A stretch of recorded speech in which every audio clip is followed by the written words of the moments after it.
Good morning, FFL book clubbers. I hope you guys are having a great start to your spring break. So welcome to Books and Breakfast Book Club. This is something new that we're doing, and this is our first virtual family book club for older kids. So you guys might be asking, Miss Stephanie, what are we going to do? Well, first in your packets, you have a schedule with what videos are being posted here on YouTube and what chapters of the book are recommended for you to read at home. So this week we are reading Escape from Mr. Lemoncello's Library. So some families who have younger children would have received the audiobook version, and then the older kiddos received the paperback. However, I also sent you guys a handout that tells you how to check out the audiobook online from the San Diego Public Library's catalog. That way you guys can listen to the story together as a family. So for parents, you guys can get in on the action so you can have some great conversations with your kiddos. All right, so 2 videos will be posted this week, today and then on Thursday. So we'll make some breakfast and then listen to a few chapters of the story together, which I will read to you guys, and then you guys can eat while you listen. Then it's up to you to read the rest on your own. So I'll be giving you guys some ideas to keep the fun going throughout the week. Then we'll all meet on Friday on Zoom to discuss the book and then also play some really fun games together.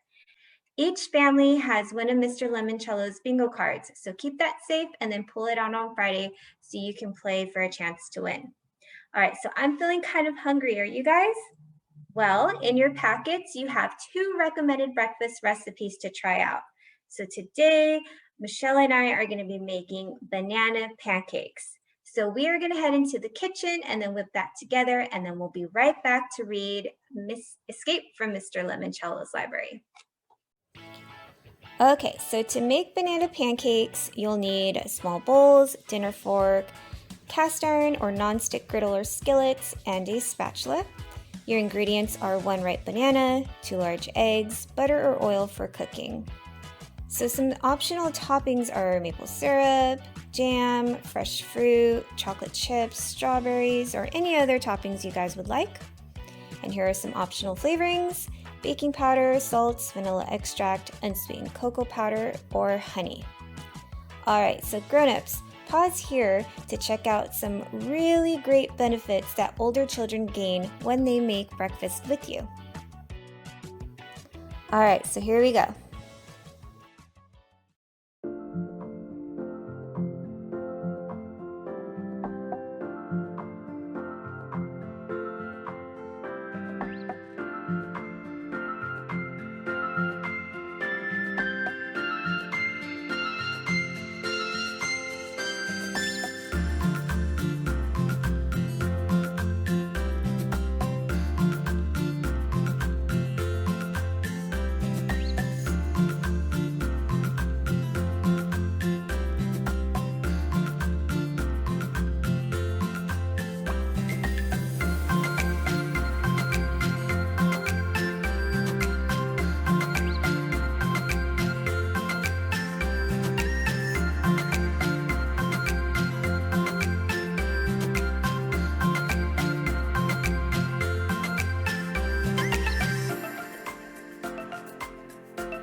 All right, so we're back and Michelle's eating. So Michelle, how are those pancakes? They're extremely good. You like them? Yeah. All right, so enjoy your food. You guys can chow down, and I'm going to read a few chapters of Escape from Mr. Lemoncello's Library. All right, chapter 1. This is how Kyle Keeley got grounded for a week. First, he took a shortcut through his mother's favorite rose bush. Yes, the thorns hurt, but having crashed through the brambles and trampled a few petunias, he had a 5-second jump on his older brother Mike. Both Kyle and his big brother knew exactly where to find what they needed to win the game inside the house. Kyle had already found the pine cone to complete his outdoors round. And he was pretty sure Mike had snagged his yellow flower. Hey, it was June. Dandelions were everywhere. "Give it up, Kyle," shouted Mike as the brothers dashed up the driveway. "You don't stand a chance." Mike zoomed past Kyle and headed for the front door, wiping out Kyle's temporary lead. Of course he did. 17-year-old Mike Keeley was a total jock, a high school superstar. Football, basketball, baseball. If it had a ball, Mike Keeley was good at it. Kyle, who was 12, wasn't the star of anything. Kyle's other brother, Curtis, who was 15, was still trapped over in the neighbor's yard dealing with their dog. Curtis was the smartest Keeley, but for his outdoors round, he had pulled the always unfortunate your neighbor's dog toy card. Any dog card was basically the same as a lose a turn. As for why the three Keeley brothers were running around their neighborhood on a Sunday afternoon like crazed lunatics grabbing all sorts of wacky stuff, well, it was their mother's fault. She was the one who had suggested, "If you boys are bored, play a board game." So Kyle had gone down into the basement and dug up one of his all-time favorite Mr. Lemoncello's indoor-outdoor scavenger hunts. It had been a huge hit for Mr. Lemoncello, the master game maker. Kyle and his brothers had played it so much when they were younger, Mrs. Keeley wrote to Mr. Lemoncello's company for a refresher pack of clue cards. The new cards listed all sorts of different bizarro stuff you needed to find, like an adult's droopy underpants, one dirty dish, and a rotten banana peel. At the end of the game, the losers had to put everything back exactly where the items had been found. It was an official rule printed inside the top of the box and made winning the game that much more important. While Curtis was stranded next door trying to talk to the neighbor's Doberman Twinkie out of his favorite tug toy, Kyle and Mike were both searching for the same two items because for the final round, all the players were given the same riddle card. That day's riddle, even though it was a card Kyle had never seen before, had been extra easy. Find two coins from 1982 that add up to 30 cents, and one of them cannot be a nickel. Duh! The answer was a quarter and a nickel because the riddle said only one of them couldn't be a nickel. So to win, Kyle had to find a 1982 quarter and a 1982 nickel. Also easy. Their dad kept an apple cider jug filled with loose change down in the basement workshop. That's why Kyle and Mike were racing to get there first. Mike bolted through the front door. Kyle grinned. He loved playing games against his big brothers. As the youngest, it was just about the only chance he ever got to beat them fair and square. Board games leveled the playing field. You needed a good roll of the dice, a lucky draw of the cards, and some smarts. But if things went your way and you gave it your all, anyone could win, especially today, since Mike had blown his lead by choosing the standard route down to the basement. He'd go through the front door, tear to the back of the house, bound down the steps, and then run to their dad's workshop. Kyle, on the other hand, would take a shortcut. He hopped over a couple of boxy shrubs and kicked open the low-to-the-ground casement window. He heard something crackle when his tennis shoe hit the window pane, but he couldn't worry about it. He had to beat his big brother. He crawled through the narrow opening, dropped to the floor, and scrabbled over to the workbench where he found the jug, dumped out the coins, and started sifting through the sea of pennies, nickels, dimes, and quarters. Score! Kyle quickly uncovered a 1982 nickel. He tucked it into his shirt pocket and sent pennies, nickels, and dimes skidding across the floor as he concentrated on quarters. 2010, 2003, 1986. Come on, he muttered. The workshop door swung open. What the? Mike was surprised to see that Kyle had beaten him to the coin jar. Mike fell to his knees and started searching for his own coins just as Kyle shouted, "Got it!" and plucked a 1982 quarter out of the pile. "What about the nickel?" demanded Mike. Kyle pulled it out of his shirt pocket. "You went through the window," said a voice from outside. It was Curtis, kneeling in the flower beds. "Yeah," said Kyle. "I was going to do that. The shortest distance between 2 points is a straight line." "I can't believe you won," moaned Mike, who wasn't used to losing anything. "Well," said Kyle, standing up and strutting a little. "Believe it, brother, because now you two losers have to put all the junk back." "I am not taking this back to Twinkie," said Curtis. He held up a very slimy knotted rope.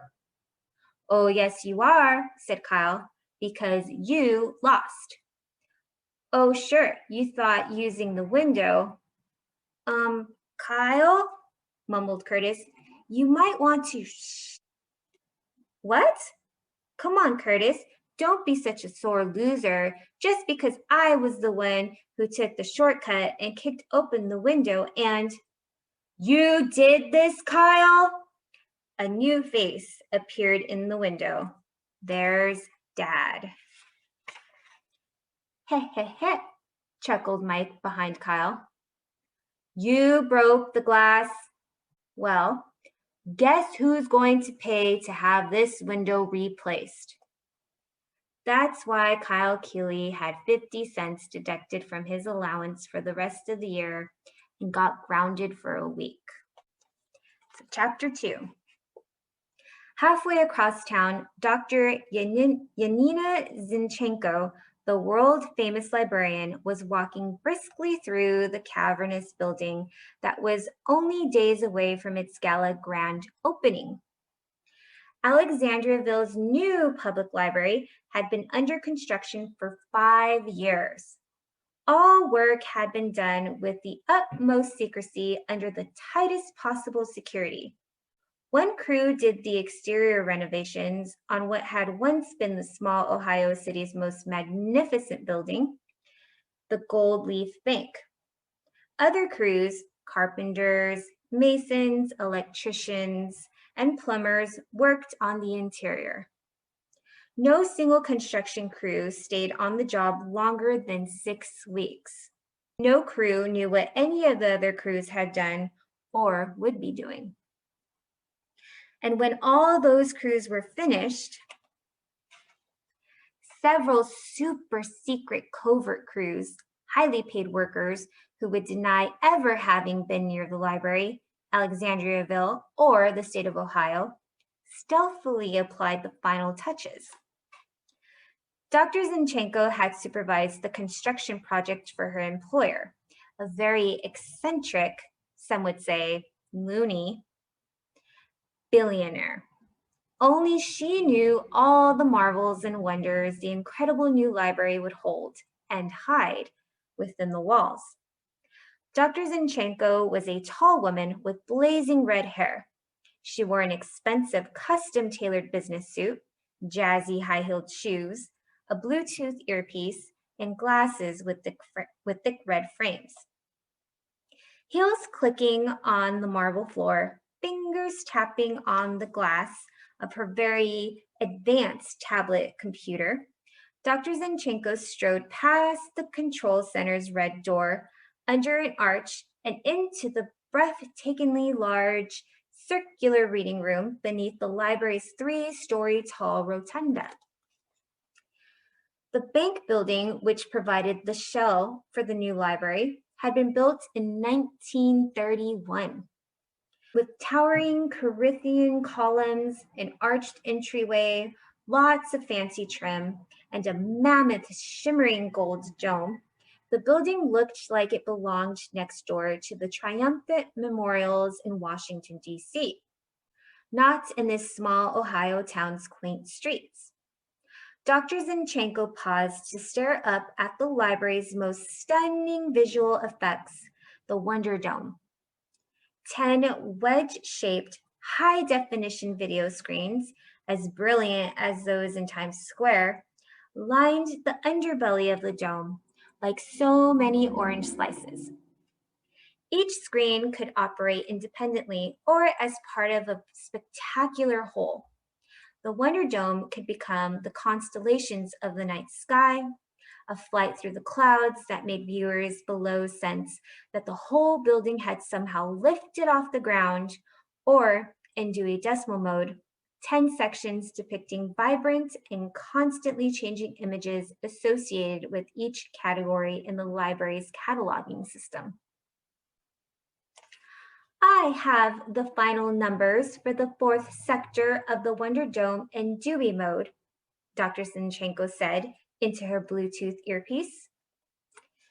364.1092.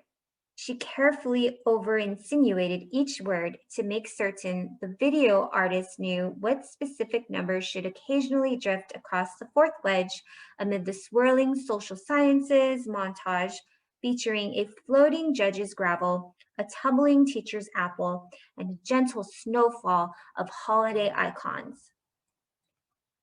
The numbers, however, should not appear until 11 a.m. Sunday. Is that clear? Yes, Dr. Zinchenko, replied the tiny voice in her ear. Next, Dr. Zinchenko studied the holographic statues projected into black crepe-lined recesses cut into the massive stone piers that supported the arched windows from which the Wonder Dome rose. Why are Shakespeare and Dickens still here? They're not on the list for opening night. Sorry, replied the library directors of holographic imagery, who was also on the conference call. I'll fix it. Thank you. Exiting the rotunda, the librarian entered the children's room. It was dim, with only a few work lights glowing, but Dr. Zinchenko had memorized the layout of the miniature tables and was able to march without bumping her shins to the story corner for a final check on her recently installed geese. The flock of 6 audio-animatronic goslings, fluffy robots with ping-pongish eyeballs, created for the new library by Imagineers who used to work at Disney World, stood perched atop an angled bookcase in the corner. Mother Goose, in her bonnet and granny glasses, was frozen in the center. This is Librarian 1, said Dr. Zinchenko, loud enough for the microphones hidden in the ceiling to pick up her voice. Initiate story time sequence. The geese sprang to mechanical life. Nursery rhyme. The geese honked out, ba ba black sheep, in 6-part harmony. Treasure Island. The birds yo-ho-hoed their way through 15 men on a dead man's chest. Dr. Zinchenko clapped her hands. The rollicking geese stopped singing and swaying. One more, she said. Squinting, she saw a book sitting on a nearby table. Walter the farting dog. And the 6 geese spun around and farted, their tail feathers flipping up in sync with the noisy blasts. Excellent. And story time. The geese slumped back into their sleep mode. Dr. Zinchenko made one more tick on her computer tablet. Her final punch list was growing shorter and shorter, which was a very good thing. The library's grand opening was set for Friday night. Dr. Z and her army of associates had only a few days left to smooth out any kinks in the library's complex operating system. Suddenly, Dr. Zinchenko heard a low, rumbling growl. Turning around, she was eyeball to icy blue eyeball with a very rare white tiger. Dr. Zinchenko sighed and touched her Bluetooth earpiece. Miss G, this is Dr. Z. What is our white Bengal tiger doing in the children's department? I see. Apparently, there was a slight misunderstanding. We do not want him permanently positioned next to the Jungle Book. Check the call number 599.757. Right. He should be in zoology. Yes, please. Right away. Thank you, Miss G. And like a vanishing mirage, the tiger disappeared. All right, so that's all I'm going to read today. You guys can finish the rest on your own. I hope breakfast was yummy, and I hope you guys enjoyed listening to the first few chapters of Escape from Mr. Lemoncello's Library. All right, so stick around. I'm going to talk to you guys about a few activities that you can do at home to keep the fun going this week. All right, so we're going to play a game. We're going to try a scavenger hunt just like in Escape from Mr. Lemoncello's Library. Here's how we'll play. On the next few slides, I'm going to give you some clues. Once I give you your clue, write down what you think each item is. Once you have all the items listed, search through your home for each item. But before we start, here are some tips. For one player, find all items as quick as you can. Your parents can time you, so you'll need to race against the clock. For 2 or more players, you guys can work together or separately and be the first to find all the items. Once you've found all the items, here's how you can let me know. So your first option, you can take a picture of each item that you found. Send them to me in an email or on the Remind app. Option 2, you can send me an email simply listing all the items that you found. If you don't have something in your home, you can look through a magazine for a picture, or you can draw a picture of it. Remember to include your name and age in the email. So if you guys like this game, you can switch it up. Parents, you can come up with a new list of items and hide them throughout your home. You can play again and again and hide items in new places each time. Alright, so before we begin, make sure you have a pen or pencil and some paper before we start playing. Hit pause here if you need. Alright, let's begin. Got a stuffy or runny nose? Or maybe dust on your shoes? No need to cry. Simply hunt for a box of... One hand is longer than the other, but you don't need a dock. It has numbers 1 through 12. I think it's time to look at the... Getting a little hungry? Perhaps you have a date. Search for this round item. A meal fits nicely on a... These always have a good view, but they won't send you a bill. Look right under the window and you'll find a... The sun is so very bright today, even through your eyelashes. Perhaps you should protect your delicate eyes with a nice pair of... This thing can help you learn lots, even the definition of scooter. It has keys and a mouse, and it's called a... Is this the last clue? And you haven't gone bonkers? Perhaps you should color a picture using crayons or colored... Alright, now that you have all your items listed, you guys can start looking. Good luck and have fun, and I'll see you guys in the next video. Bye!